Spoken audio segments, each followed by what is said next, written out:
Kumusta sa lahat? Welcome sa Grim News. Ngayon tatalakayin natin ang isang mainit na issue na nagdudulot ng tensyon sa pandaigdigang karagatan. I bet you didn't know kung gaano kalala ang sitwasyon sa West Philippine Sea. Kamakailan lang, muling sumiklab ang alitan sa West Philippine Sea. Hayaan niyong ipaliwanag ko. Sa pinakahuling banggaan, nagsalpukan ng isang barkong pang-supply ng Pilipinas at isang barko ng Chinese Coast Guard sa pinag-aagawang teritoryo. Nagtuturuan ng dalawang bansa, sinisisi ang isa't isa sa mapanganib na insidenteng ito.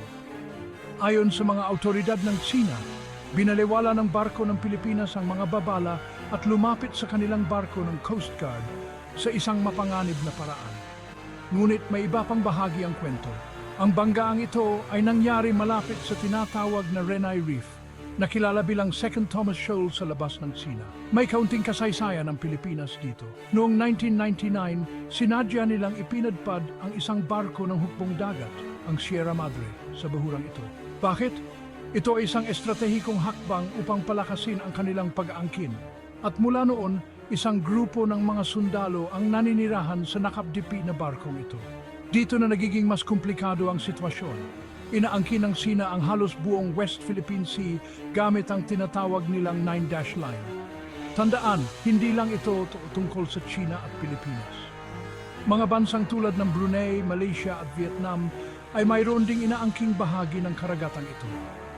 At sa kabila ng desisyon ng isang internasyonal na tribunal noong 2016 laban sa malawak na pag-aangkin ng China, hindi pa rin umatras ang Beijing. Kaya, ano ang ibig sabihin nito para sa rehiyon?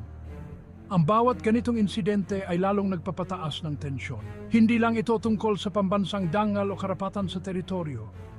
Ito ay isang critical na ruta para sa internasyonal na kalakalan. Bilyon-bilyong halaga ng mga produkto ang dumaraan sa karagatang ito araw-araw. Kaya ang katagan dito ay mahalaga hindi lamang para sa mga bansang sangkot, kundi para sa pandaigdigang ekonomiya at kapayapaan. Ipagbibigay alam ko sa inyo ang mga susunod na pangyayari. Ngunit sa ngayon, ito ang pinakabagong balita mula sa West Philippine Sea. Manatiling nakatutok, maging maalam at gaya ng dati. Salamat sa panonood.